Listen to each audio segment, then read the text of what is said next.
예, 저기 이 곰브리치 미술사 지난 학기에 이어서 이제 연속 강의로 좀 하게 되어 있습니다. 그래서 계획은 요번 학기하고 한 학기 더 해서 이걸 이제 끝을 내게 돼 있어요. 요번 학기는 이제 르네상스부터 시작해서 그 19세기 이전까지 좀 정리를 하고 그 다음에 이제 19세기에 들어가서 소위 우리가 현대 예술이라고 할 수 있는 이제 그 부분들을 한 학기 더 이제 할 계획입니다. 그래서 오늘부터 이제 해가지고 이 전통과 혁신이라고 하는 그 세컨 챕터인데 앞에서 이제 얘기했던 부분들, 그것은 르네상스의 어떻게 보게 되면 이제 초기 단계라고 보게 되면 오늘 이제 우리가 얘기해 볼 수 있는 이 전통과 혁신, 북유럽 하면 대체로 서양 미술사 보게 되면 네덜란드 회화, 이제 이쪽이 상당히 특이성을 이제 갖는데 중부 유럽이나 아니면 서부 유럽이나 이제 이쪽은 뭐 이탈리아 되게 중심이죠. 피렌체나 아니면 비엔나나 뭐 이런 그런 중심이 뭐 이태리에 있긴 하지만 바로 북부 쪽에서 좀 종족도 다르긴 하지만 거기에 네덜란드 회화들이 아주 특이한 경향성을 이제 보여주기 시작하는데 바로 이 북유럽이라고 하게 되면 이제 그쪽 회화, 북유럽의 회화들을 우리가 오늘 좀 르네상스 이탈리아하고 관련이 되어서 같이 한번 얘기해보는 이제 그런 시간을 갖게 될 것입니다. 그리고 이 장이 이제 지나면 가능한 한 다음 장으로까지도 좀 건너가 보려고 하는데.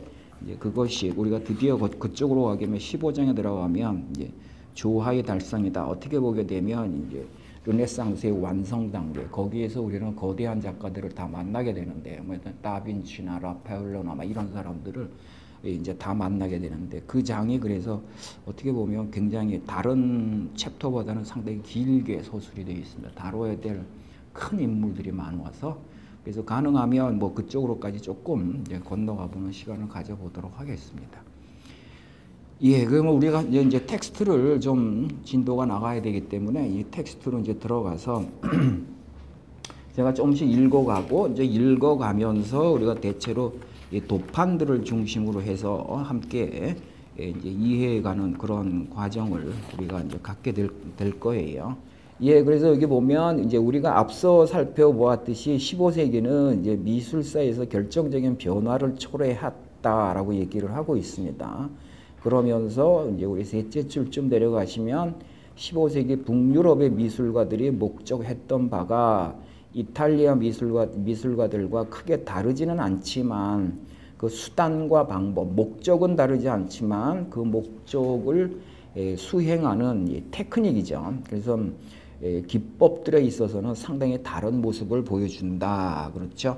그리고 무엇보다도 이제 대체로 이 곰브리치 미술사에서 이 곰브리치 선생이 각 시대를 다루어 나가는 방식은 이 장르별로 이렇게 그 얘기를 해요. 처음에 이제 건축, 그 다음에 회화, 아니면은 이제 뭐 다른 조각 이런 방식으로 이 범주를 따라서 얘기하는데 여기서도 먼저 이제 건축 분야를 좀 얘기를 하려고 하죠. 사실 이제 서양의 중세나 아니면은 뭐 고대부터 해가지고 이제 중세나 말하자면 이제 이런 그 르네상스까지 이제 건너올 때도 뭐 다들 여러분 유럽 여행 가시면 또 뭐 그 예술 기행들을 좀 하시겠지만 전부 성당들 건축물들이죠. 그렇지 않습니까? 근데 이게 이제 현대에 오게 되면 회화 중심으로 이렇게 변화되어 가는 걸 볼 수 있습니다. 그래서 사실 이제 건축이라고 하는 것, 이제 그것부터 이제 말을 하지요. 그래서 보게 되면 북유럽과 이탈리아의 근본적인 차이점을 가장 분명하게 보여주는 것, 그것은 우리가 건축에서 볼 수 있다. 이렇게 얘기를 하고 있습니다.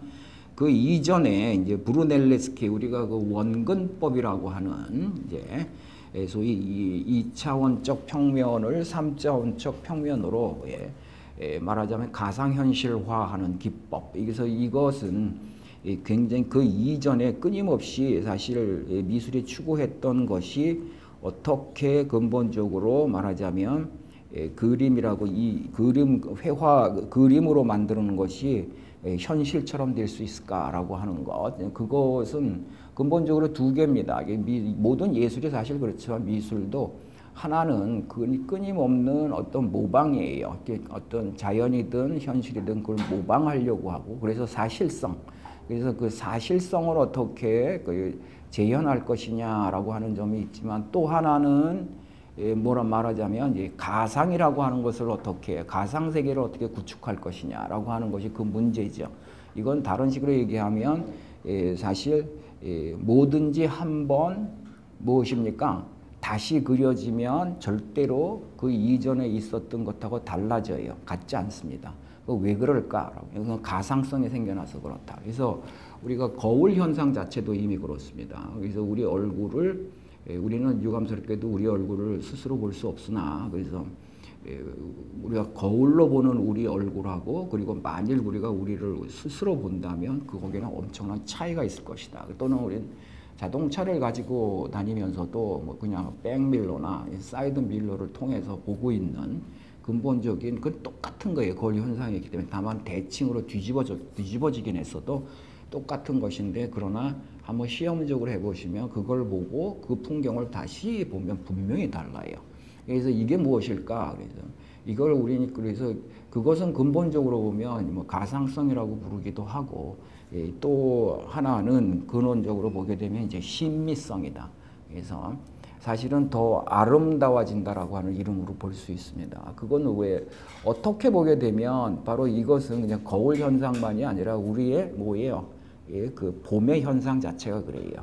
우리가 뭘 본다라고 하는 것은 사실적으로 모르지만, 우리가 본다라고 하는 것은 이미 예쁘게 본다라고 하는 것, 그러니까 아름답게 본다라고 하는 것이 이미 게재되어 있죠. 그래서 우리는 시각의 진실성 이런 얘기하기가 상당히 어렵습니다. 우리는 있는 그대로 본다.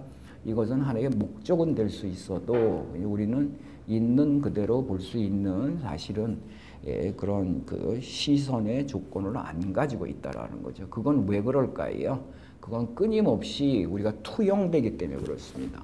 우리가 본다라고 하는 것이 근본적으로 이미 객관화되지를 못하고 내가 그 관련성 속에서, 그리고 상관성 속에서 되는데, 어떤 그런 상관성은 근본적으로 보게 되면 심미적이에요. 아름다운 관계로 설정이 돼요.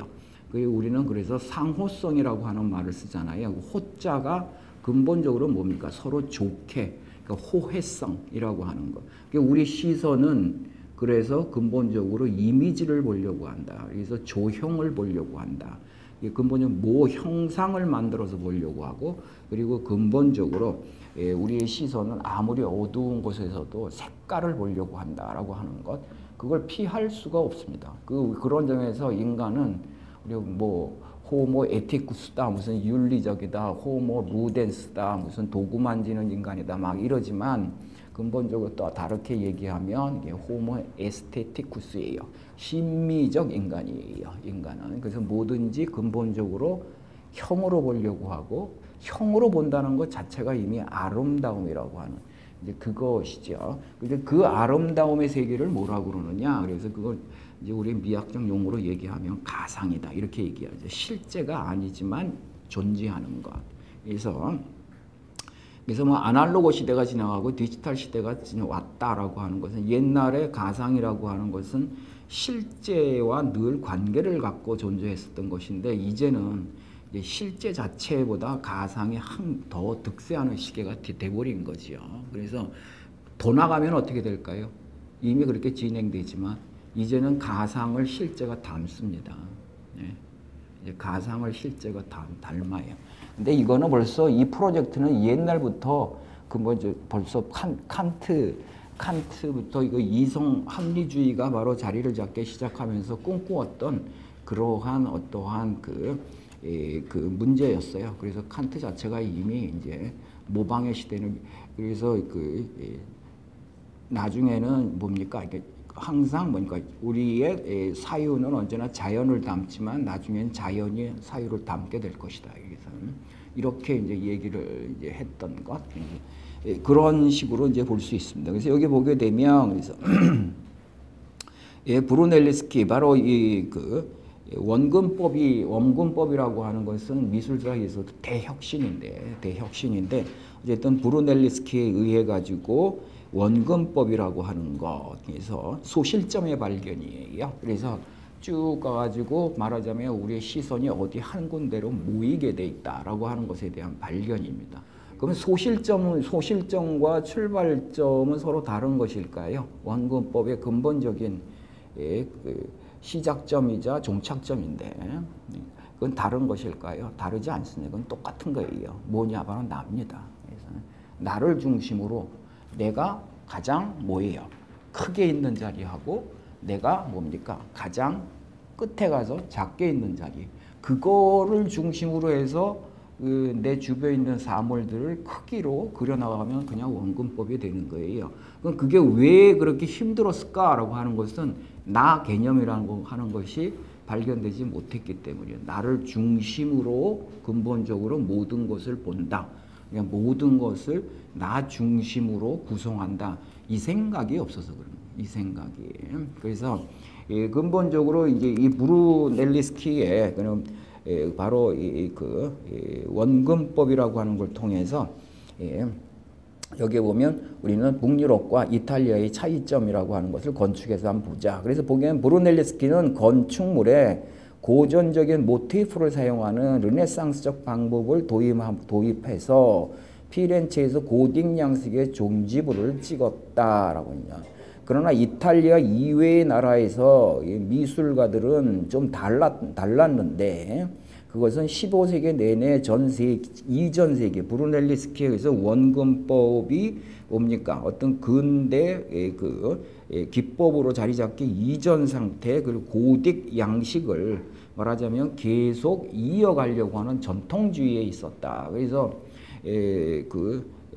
유럽 중심부에서는 이탈리아 중심으로는 말하자면 혁신이 일어났지만 그렇지만 이제 북유럽 쪽에서는 이 혁신보다는 오히려 전통 쪽에 더 기대려고 했었다. 이제 그런 식으로 얘기가 되고 있죠. 그럼에도 불구하고 기법은 그랬으나 시대적인 취향은 이미 크게 바뀌고 있었다 말이야. 대상을 근본적으로 바라보는 시선이나 아니면 대상과의 관계 자체가 이제 달라지죠. 근본적으로 보게 되면 이제 우리 앞에서 이미 했지만 이미 이때 되게 되면 이게 마을 공동체가 아니라 이 상업 위주의 어떤 도시 공동체가 생겨나면서 근본적으로 소위 이런 자신의 어떤 공간, 자신이 거주하고 있는 이 공간에 대한 관념 자체가 달라지고 그러므로 해가지고 이 사물들을 근본적으로 이제 이해하는 방식도 달라지고 바로 이런 여러 가지 조건들이 있어요. 그게 바로 그래서 역사죠. 역사라고 하는 것은 총체적인 그러한 우리 인간의 삶을 어떤 시대적 에포케 각 시대의 삶들을 규정해 나가고 있는 조건들이 있는데 그 조건들이 만들어내서 역사는 사실 그런 하나의 환상인데 어떤 그런 것이 총합된 어떤 결과물이 있을 것이다. 뭐 이렇게 보기 때문에 우리가 역사를 얘기해요.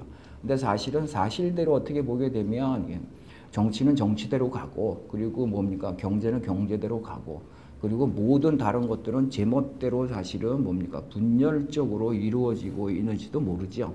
근데 우리는 그런 분열 상태라고 하는 것을 그대로 인정하게 되면 우리는 근본적으로 그야말로 도래하는 그런 현재의 정체성을 잡을 수가 없습니다.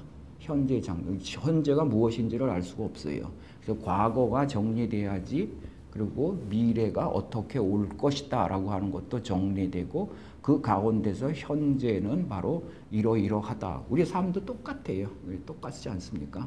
근데 우리 정말 그렇게 우리가 이렇게 역사적으로 만들어 놓은 연대기적으로 만들어 놓은 그런 룰을 따라서 우리 생이 진행되느냐 저도 그렇지 않습니다.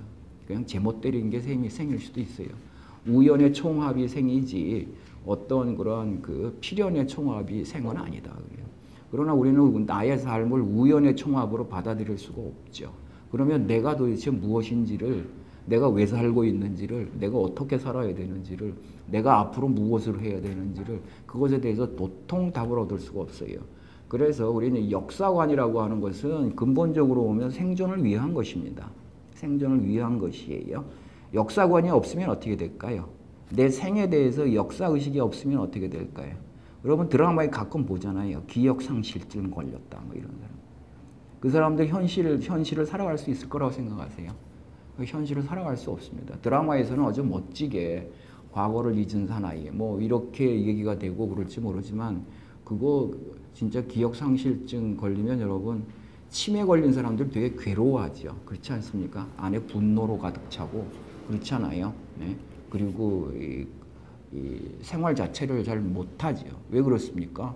바로 이 기억이 없어 그래요. 기억이 없어서 근본적으로. 그래서 기억상실증이라고 하는 것은 그렇게 우아한 그러한 어떤 그 병이나 그것이 아니라 문학적으로 이렇게 되어가는 게 아니라 그 우리 안 걸려서 그렇지. 여러분 걸리면 우리는 아주 고통스럽고 그리고 거의 이제 심리적인 어떤 질병 상태에 빠지고 말 것입니다. 그래서 우리는 혼돈 속에서는 절대 못 살아요. 예? 우리는 어떤 방식으로든지 뭡니까 조형성 안에서만 살 수 있습니다. 그래서 미술 현상이라고 하는 거 우리 시선이 뭐든지 뭡니까 조형된 걸로 사실은 혼돈이에요. 우리 둘러싸고 있는 것은 나무는 나무대로, 산은 산대로, 강은 강대로, 나무도 제멋대로 막 이러고 그러는데 우리는 절대로 그것을 뭡니까 자연을 보지 않습니다. 우리는 자연을 풍경으로 보죠. 풍경으로. 그래서 이제 그러한 것처럼 해서 15세기 어쨌든 간에 북유럽에서는 이 고딕 전통을 계속 이어나갔다 이제 이렇게 얘기하고 있습니다. 그래서 우리는 도판 174 예컨대 로앙의 법원 건축물을 한번 봐보자 이렇게 얘기하고 있습니다.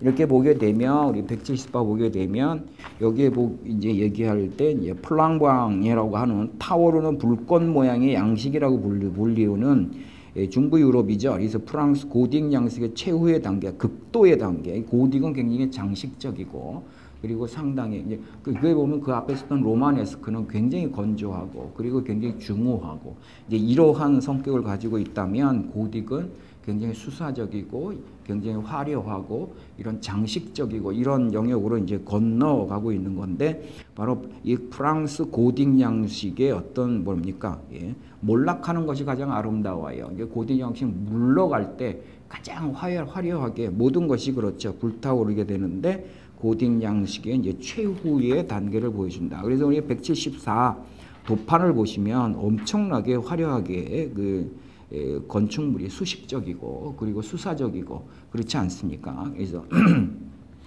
어떻게 보게 되면 이제 장식도 언제나 시작은 목적성이 있지만 그러나 장식이 장식을 위해서 시작되면 왜 그런지도 모르고 그냥 화려해지죠. 왜 그런지도 모르고. 네. 그렇지 않습니까? 그래서 어떤 문화도 그렇고 로마도 망하기 전에 제일 화려했고 그래서 왜 뭐 때문에 화려한지에 대해서는 이미 망각해버리고 그리고 가지고 오직 화려함을 위한 화려함 이것으로 그게 몰락의 증상입니다. 몰락이란 딴 게 아니고 목적과 수단이 뒤집어지는 관계예요. 그래서 목적이 있을 때 수단은 정당화되지만 그러나 나중에 가게 되면 목적 상실이 일어나고 수단이 자체가 그냥 무슨 목적인지도 모르고 그냥 증폭되고 그리고 수단을 위한 수단이 자체가 목적이 되어버리면 그걸 우리는 근원적으로 이제 사실 그 몰락 현상이죠. 그래서 이상한 현상이 일어나죠. 겉보기에는 엄청나게 화려한데 그러나 사실 간만 보게 되면 그게 몰락하고 있는 과정이다. 이렇게 볼 수 있어요. 지금 오늘날 우리의 기술 시대 막 이런 것들을 엄청나게 화려합니다. 이 시대의 근원적인 그런 그 모습이 무엇일까 보게 되면 나날이 화려해지는 거예요. 그렇지 않습니까? 과연 이 화려함이라고 하는 것이 화려함을 위한 화려함인지 어떤 목적을 가진 어떤 화려함인지 그것에 대해서는 우리가 곰곰이 생각해 봐야 될 문제입니다. 기술의 화려함이죠. 테크놀로지의 화려함.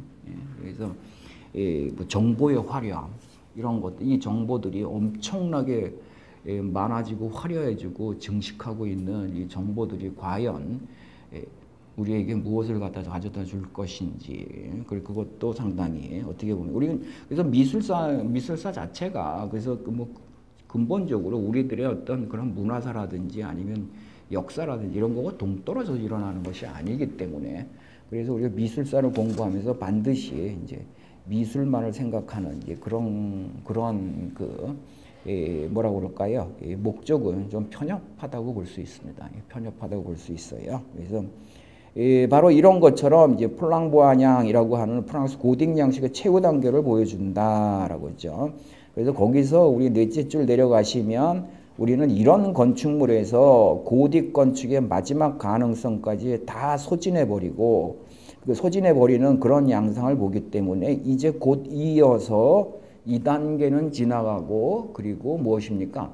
새로 도래하는 시대가 올 거라고 하는, 즉 이 장식성의 시대라고 하는 것이 이제 마무리되고 새로운 다른 경향의 시대가 도래할 것이라고 하는 것을 얼마든지 말하자면 이게 뭡니까? 짐작할 수 있을 것이다라는 거죠. 뭐든지 그런 식으로 변하지요. 그래서 변하고 어떻게 보면 역사 같은 거는 이렇게 유행으로 변하는 것처럼 유행처럼 변화한다고 볼 수 있습니다. 유행이 치마 길었다가 중간됐다 짧아졌다 짧아지면 다시 길어지고 이런 것처럼 미술사도 보게 되면 지나치게 화려하면 그다음에 단순성의 미학이 등장을 하는 것이고 그리고 단순성의 미학이 또 너무 과도해지면 그 다음에 장식성이라고 하는 그러한 것들이 또 나타나기 마련이고 뭐 그런 것이에요. 그래서 이거 그러면서도 그러나 그럼 매번 반복이냐? 그렇지 않죠. 똑같이 장식성의 시대가 도래한다고 하더라도 무엇입니까? 그 테크닉들이 달라지는 거죠. 근본적으로. 그래서 아름다움의 확장일 수 있습니다. 테크닉이 달라진다라고 하는 것은 사실 자체가 달라지는 게 아니라 그 똑같은 사실들이 변주를 일으키면서 이전의 사실을 뭡니까? 보여주던 것과는 다른 어떠한 그러한 형상으로 보여주죠. 그걸 우리는 미술사라고 불러요. 어떤 근본적인 뭐 내용이 대혁신을 이루면서 달라졌다? 그것이 아니라 어떤 의미에서 보게 되면 끊임없는 그러한 아름다움이라고 하는 것이 아름다움이라고 하는 것이 끊임없이 자기 변형을 이루어 나가고 있는 그것을 우리 미술사라고도 이제 볼 수 있겠죠. 바로 이러한 방식으로 보게 되면 이제 새로운 양식이 이제 나오게 된다. 예컨대 그래서 이 불란서의 이제 불꽃 장식과는 완전히 다른 수직 양식으로 알려진 고딕 양식의 마지막 단계에서도 우리는 이러한 말하자면 경향을 볼 수가 있다. 이 도판 175 같은 경우를 이렇게 이제 보게 됩니다. 그래서 이것은 이제 도판 보면 케임브리지 킹스 칼리지 예배당 성당을 이렇게 이제 예배당을 얘기를 하고 있는 것인데 이 건축물을 앞서 있었던 굉장히 다양한 그런 성당 내부의 건축 양식들하고 사실 비교를 해봐야 되는데 이것은 근본적으로 보게 되면 여기서 보시는 것처럼 270페이지 첫 번째 단락의 끝에서 두째 줄 궁융의 곡선과 가느다란 직선들이 환상적인 교직을 이루면서 켈트와 노썸브리아의 필사본 도판 103페이지로 103으로 들어가게 되면 비교해 볼 수 있는데 기적적인 이제 솜씨를 보여준다.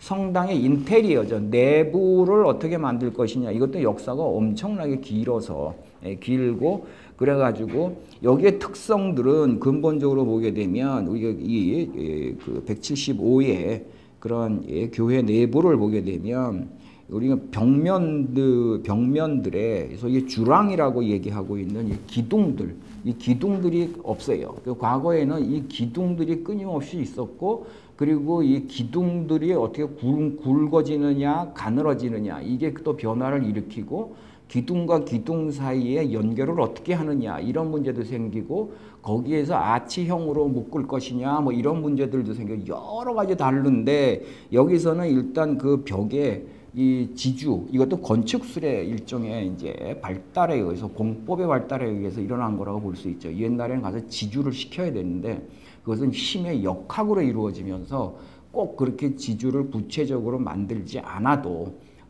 말하자면은 무엇입니까? 역학관계에 의해서 상호 지지가 되도록 이렇게 만드는 그런 공법들이 근본적으로 기술의 발달이죠. 이런 것들이 이러면서 그거는 그런 필요 없는 내부를 자꾸 좁게 만들거나 아니면 내부를 자꾸 무엇입니까? 이렇게 누르는 것처럼 여겨지고 있는 그런 것들을 전부 이제 해소시켜 나가고 있는 과정.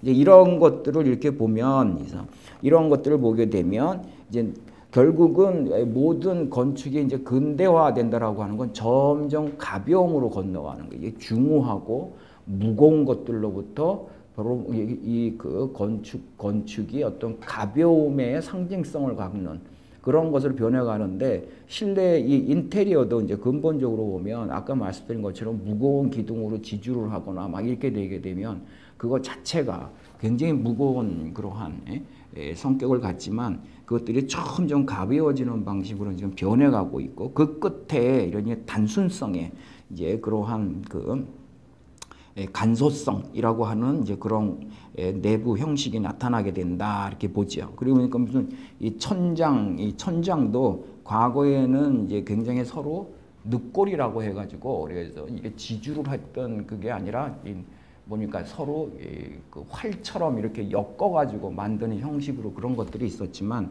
이제는 그것도 이제 근본적으로 이제 사라지고, 굉장히 그 천장을 보시게 되지만 굉장히 부채처럼 말이죠.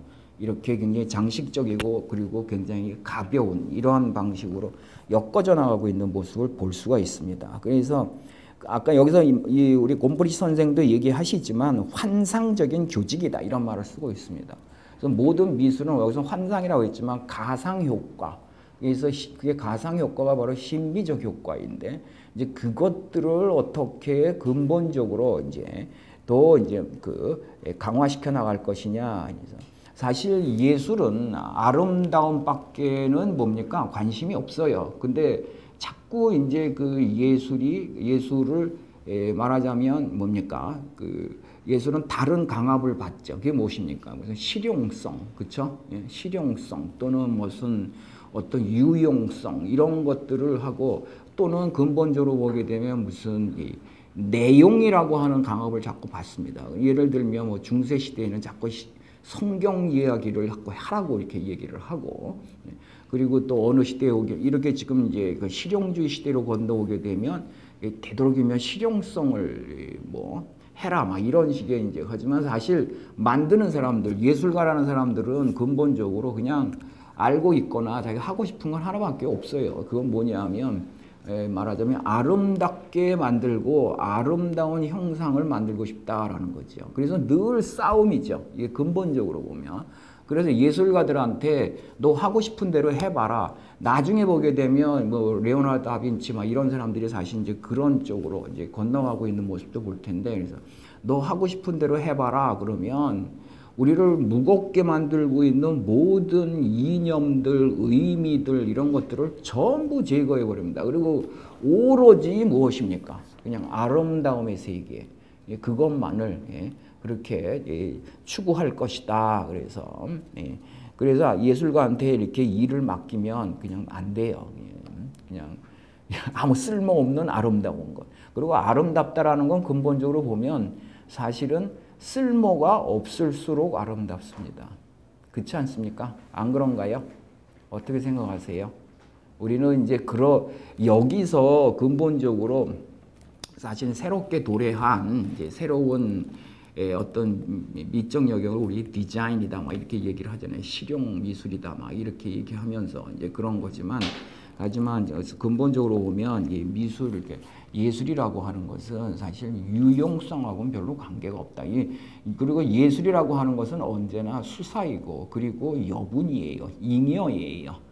꼭 있지 않은 것인데 거기다 붙이는 거죠. 예를 들면 우리는 토끼 같은 걸 봐도 그렇지 않습니까? 그 밖으로서 쓸 건데 그거 뭐하러 거기다 문양을 넣어요. 문양을 넣어요. 그래서 우리는 이렇게 물어보는 거죠. 이 토기를 만든 이 사람은 문양 때문에 토기를 만들었는지 밥 먹으려고 토기 만든 건지, 그래서 우리는 그걸 잘 알 수 없을지도 모릅니다. 혹은 또 이 문양을 넣지 말게 했으면 토기를 만들고 싶었을까? 바로 그거예요. 그래서 인간에게는 사실 그것이 근원적인 어떠한 그 실용성과 그리고 이 신미성이라고 하는 것은 언제나 사실 그 충돌을 할 수밖에 없는 것. 바로 그 문제를 이제 가질 수 있습니다. 물론 실용성의 의미는 여러 가지예요. 정신적 실용성, 뭐 종교적 교리라든지 이것도 실용성입니다. 예술에게. 또는 뭐 구체적으로 생활의 실용성도 당연히 있죠.